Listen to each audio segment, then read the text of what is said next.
Para-hôtellerie. Quel est le traitement fiscal et social de la plus-value lors de la revente? L'activité de para-hôtellerie, si peu connue autrefois, s'est désormais largement répandue dans les stations touristiques françaises. Cette activité assujettie à la TVA est largement plébiscitée lors de la commercialisation de programmes neufs, puisque le nouveau propriétaire du bien pourra alors prétendre au remboursement du crédit de TVA résultant de son acquisition. Si la phase d'exploitation du bien n'emporte généralement aucune difficulté, nous choisissons ici de développer la période charnière de la revente du bien et ses conséquences fiscales et sociales pour le vendeur. Intéressons-nous tout d'abord au mécanisme de la TVA immobilière. Le mécanisme de la TVA immobilière. Si le bien est revendu moins de 5 ans après son achèvement, le bien est considéré comme neuf au sens de la réglementation fiscale et vendu par un professionnel soumis à la TVA. Dans ce cas, la cession est entièrement soumise à la TVA au taux de 20%.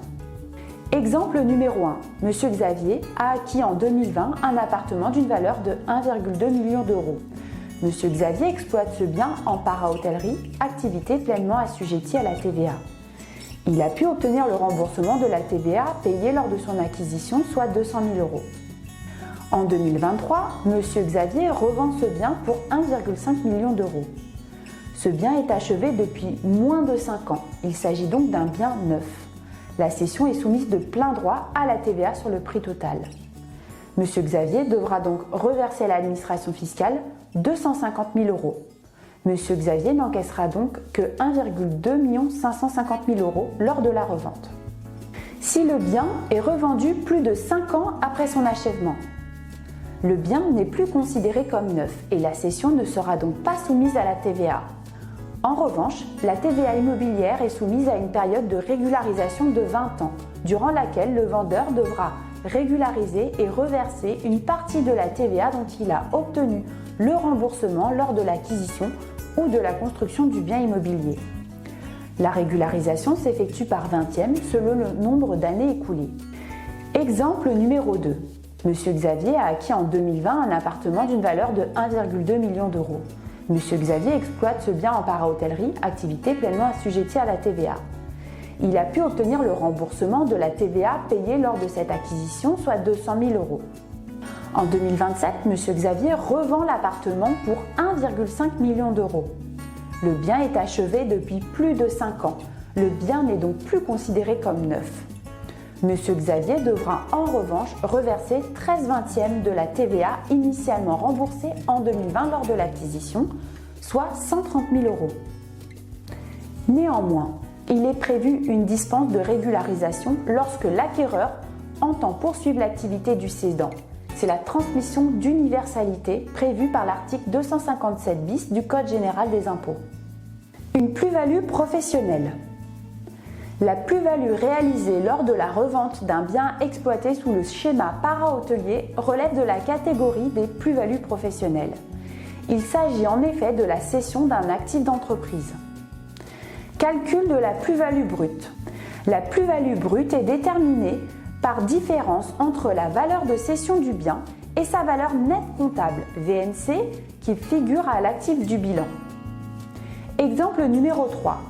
Monsieur Xavier a acquis en 2020 un appartement d'une valeur de 1,2 million d'euros. Il est inscrit à l'actif de son bilan pour sa valeur hors taxe, soit 1 million d'euros. Lorsqu'il revend son bien en 2027, l'appartement de Monsieur Xavier est amorti à hauteur de 105 000 euros. La valeur nette comptable de l'appartement est donc de 895 000 euros. Le prix de revente de cet appartement est de 1,5 million. La plus-value brute professionnelle est donc calculée comme suit. 1,5 million d'euros moins 895 000 égale 605 000 euros. Distinction entre court terme et long terme. Lors de la cession d'un élément d'actif d'une entreprise, on distingue les plus-values à court terme et les plus-values à long terme. Si les biens cédés ont été acquis il y a moins de 2 ans, la plus-value est dite à court terme. Si les biens cédés ont été acquis il y a plus de 2 ans, la plus-value est dite à court terme à hauteur des amortissements déduits jusqu'à la date de cession et la plus-value est dite à long terme au-delà, c'est-à-dire pour l'excédent. Reprenons notre dernier exemple pour mieux comprendre. Exemple numéro 3, suite. Monsieur Xavier a amorti son bien à hauteur de 105 000 €. Nous avons établi que la plus-value brute s'élevait donc à 1,5 million moins 895 000, soit 605 000 €.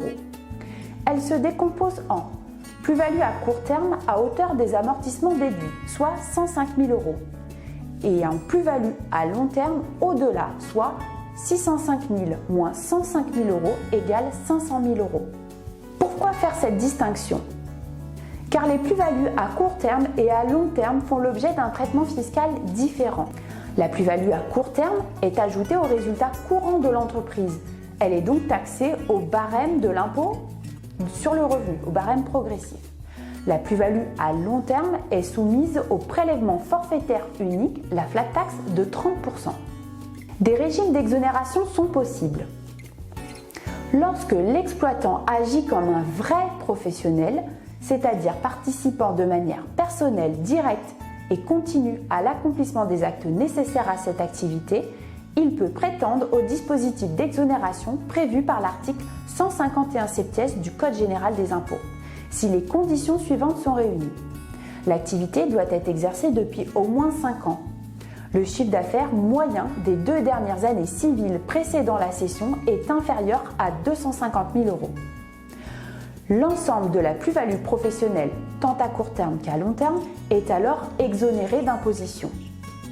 Si les conditions ne sont pas réunies pour bénéficier de l'exonération totale offerte par l'article 151 septies du CGI, exercice de cette activité de manière non professionnelle ou dépassement du chiffre d'affaires par exemple, une alternative est possible avec l'article 151 septies bis.